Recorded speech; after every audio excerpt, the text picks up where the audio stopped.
Páginas Zulianas, en Puerto de Libros, Librería Radiofónica, por Radio Fe y Alegría, con todas las voces. Vamos a hablar hoy sobre un poeta. Como les dijo Luis, yo vengo trabajando con poetas venezolanos, ya llevo 31. Y algunos me motivan más que otros. Ismael me llamó la atención por varias causas. En primer lugar, es raro encontrar un poeta tan aventurero.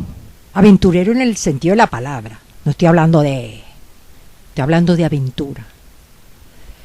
Con decir que se fue a la Legión extranjera, a la Primera Guerra Mundial, a pelear contra los nazis. Eso les da una idea, ¿no? Pues Ismael Urdaneta nace en Moporo, Estado Trujillo. Pero recién nacido, a los 19 días lo llevan a los puertos de Altagracia, de donde era su mamá.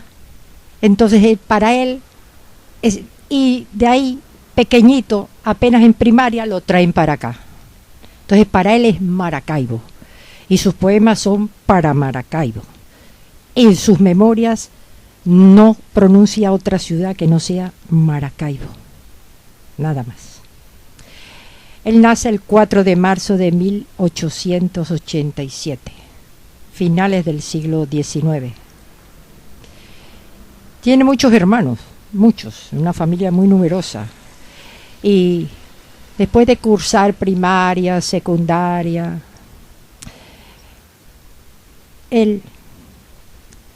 la desazón que tenía, él no podía estar en un lugar quieto, no podía, era un alma muy inquieta, y se anota junto con otros 7 venezolanos para ir a pelear en la Primera Guerra Mundial.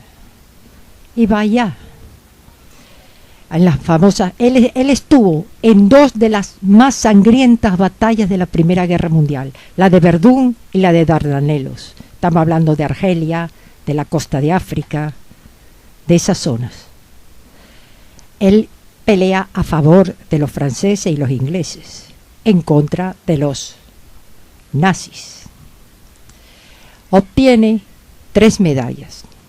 Si ustedes van a Google, se dan cuenta que en Google hay errores garrafales. Cuidado con consultar Google sin investigar. Google, por ejemplo, admite en todas las páginas de Ismael Urdaneta que lo condecoraron con 4 medallas.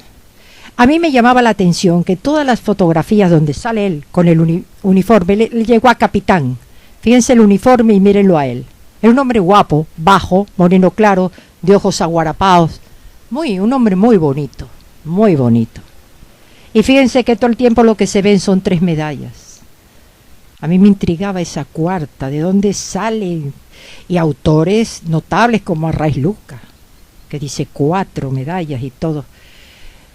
Hasta que un día me pongo a averiguar, y de esa 4ª medalla, que tiene un nombre para estos autores, resultaba que era nada menos que la medalla que los nazis condecoraban al mejor soldado nazi de ellos, y se la estaban adjudicando a Rafael Urdaneta, que había peleado al contrario.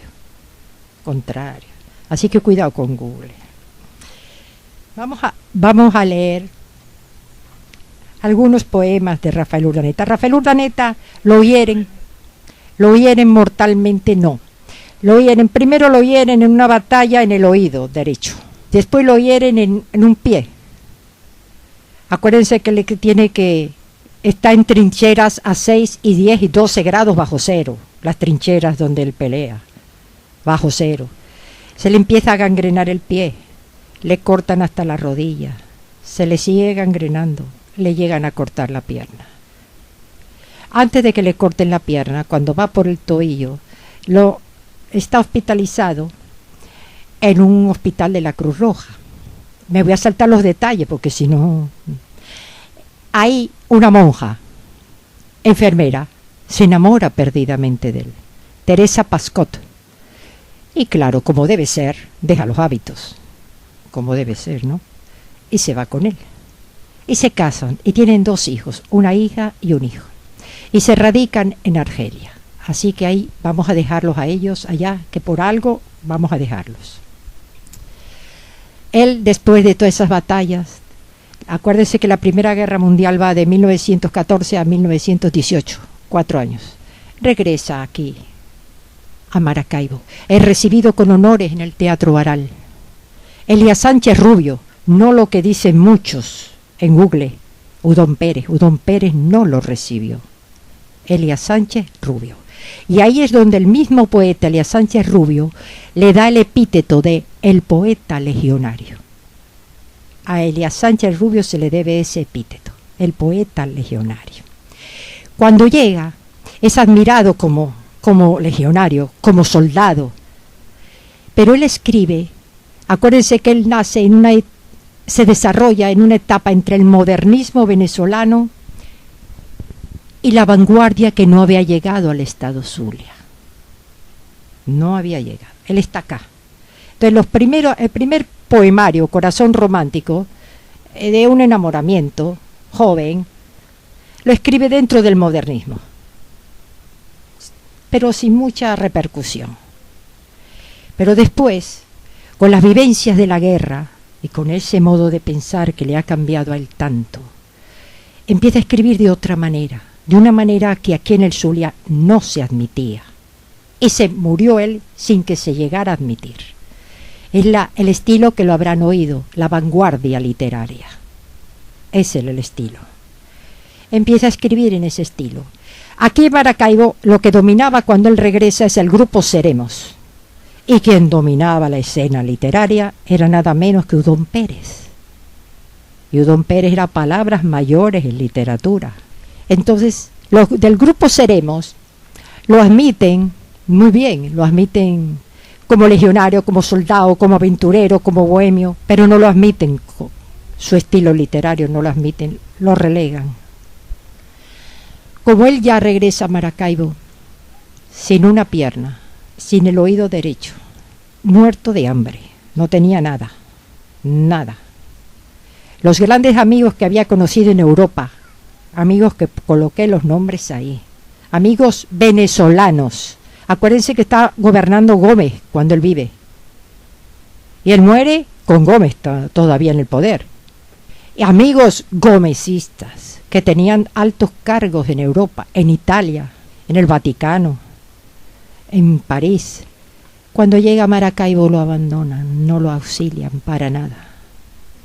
Personas de poder económico, político, no lo auxilian para nada. Entonces él, abrumado por la miseria y todo, decide ir a Europa, a Argelia, a buscar a su mujer y a sus 2 hijos. ¿Cuál será la desilusión? Que ellos no quieren regresar no quieren regresar, no, nunca vinieron. Nunca vinieron. Se quedaron allá, jamás conocieron Venezuela. Después ya grandes viene Alexis, el hijo, y la hija. Pero ellos Teresa nunca llegó a venir acá. Entonces, regresa otra vez, recorre las calles de París que él las había recorrido antes de que lo hirieran.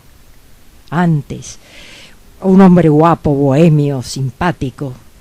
Esas francesas estarían. Ahora las tiene que recorrer con muletas, pobre. Cuando regresa a Maracaibo está ya decepcionado de todo. Y un día como hoy, a las 7 de la mañana, decide suicidarse. Y se dispara en la sien derecha, un tiro. Ahora voy a leer, así es la vida de él. Hoy se cumplen 90 años que él se suicidó. El valor de él, literariamente, es haber inaugurado, por utilizar esa palabra que no me agrada mucho, la vanguardia literaria en el Zulia. Estoy diciendo en el Zulia, no he dicho en Venezuela, en el Zulia. A él se la debemos. Entonces vamos a leer algo de Ismael. Quiero leer poemas porque en los poemas se conoce el sufrimiento.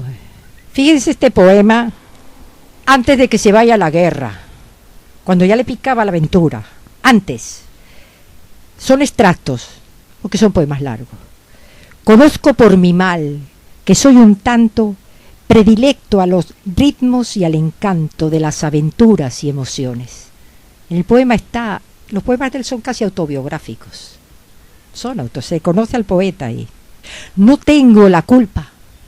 Las canciones dieron al alma un vino de alborozo, como también de pasatiempo el gozo de la vid y las núbiles mejillas, y el andar por los campos y las vías. Amo las trasnochadas lentejuelas de la luna y la cauda de los soles, y amo la palidez de los faroles que iluminan oscuros arrabales. Ahí no está escribiendo todavía muy en vanguardia, pero ya se está desligando del modernismo.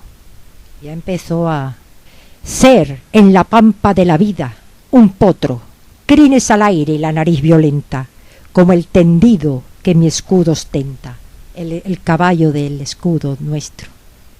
Después me voy a saltar a otros, porque solo quiero leer extractos, nada más. Él estuvo también en Argentina, también en Buenos Aires. En Buenos Aires hay una anécdota, que esa sí la cuentan casi todos. Cuando él llega en barco, y en el momento que llega, uno de los pasajeros se le cae una niñita al agua, y la niñita se estaba ahogando. Pero Ismael es un nadador experto, y se hizo nadador aquí en el lago. Y se zambulle él y salva a la niñita. Él. Esa es una anécdota nada más. Miren cómo lo describen a él.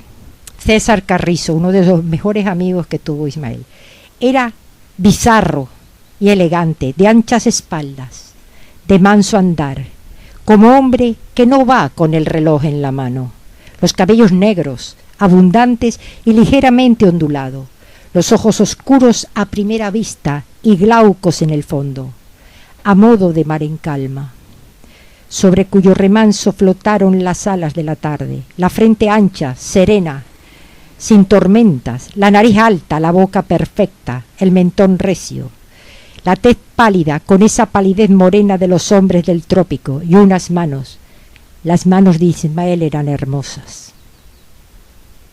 Llegó a Buenos Aires envuelto en una capa envejecida, un sombrero de alón ladeado, para que se lo imaginen a él, zapatos de piel de cocodrilo, un bastón de bambú, con una empuñadura de oro y una corbata ancha de la que prendía una auténtica esmeralda. La imagen de él, ¿no?, cuando llega. Este me gusta porque se llama El viajero. Él está imaginando que regresa a casa de esas guerras y dice: si repentinamente entrara en casa, qué adorable impresión recibiría. Hacia la puerta mi familia, satélite al ladrar me anunciaría. Ahí está enseñándonos que tenía un perro que se llamaba Satélite. Y en la voz grave y conmovida: pase, hijo, a mi madre reconocería. Y afortunado o con alforja escasa, diéralo siempre un rato de alegría. Pero mi transhumancia empedernida en éxodo de pájaros transforma mi paso por las selvas de la vida. O sea, no quería, en el fondo no. Adiós, me dice el perro, y el encanto de los cielos es una despedida, como diciendo adiós a mi partida. Este poema es muy importante. Este poema, él entró en una obsesión muy, muy justa de no haber muerto como tantos compañeros vio morir. Vio tantos y de formas tan crueles. Y él escribe esto: y es mi solo y viril remordimiento en la gran epopeya, la Primera Guerra Mundial, triunfos y llantos, el no haber caído como tantos por la victoria al último momento. Él se reclama no haber muerto como sus compañeros. He sido uno de tantos, grano de polvo en la trinchera estoica, eco perdido en medio del tumulto.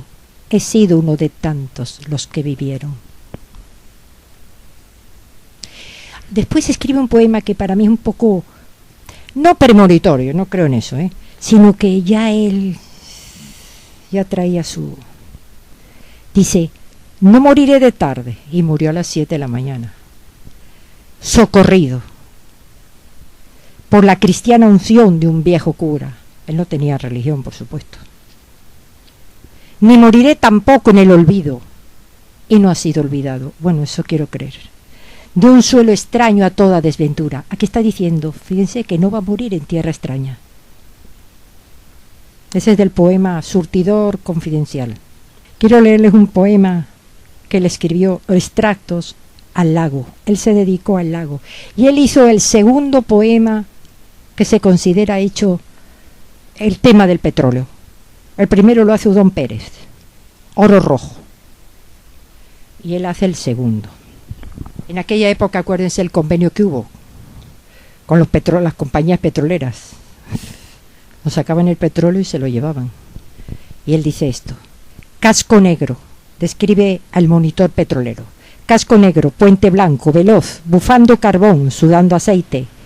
Pasa el monitor petrolero. Nada en el monitor petrolero tiene algo de común con nuestra raza. Navío, tripulantes, cargamento, ¿son ingleses o norteamericanos? Yo solo leo extractos, ¿eh? Aquí habla sobre el Alcatraz, el buchón, como lo quieran llamar. Cómo morían cuando los pozos petroleros. El Alcatraz vivía feliz en nuestras ribas. Era un buzo con dos alas que retozaba entre dos turquesas, el lago y el cielo. Pero el Alcatraz no contaba con el petrolero, la capa de aceite flotante en el lago.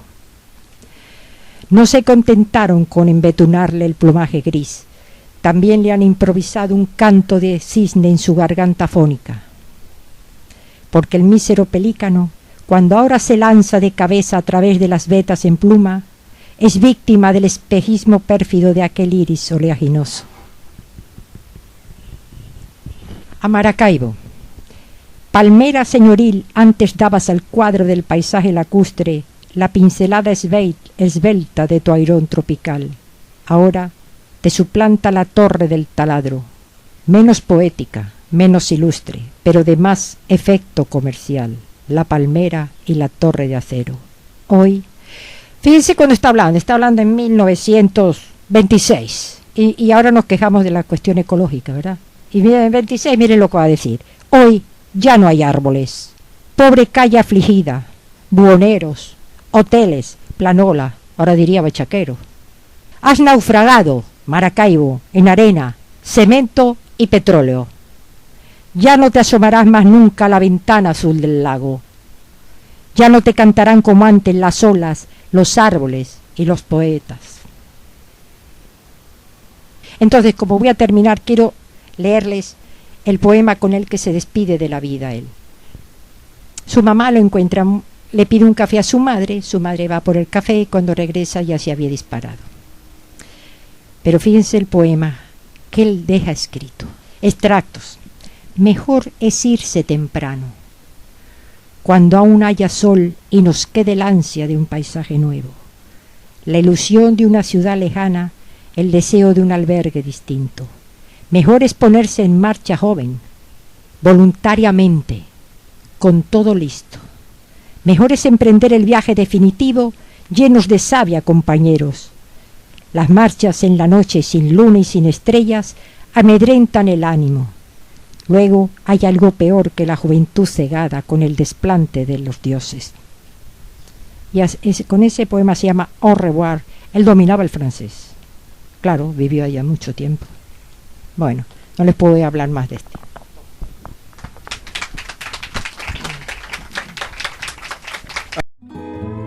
El poeta Luis Peroso Cervantes le acompaña en Puerto de Libros, Librería Radiofónica, por Radio Fe y Alegría, con todas las voces.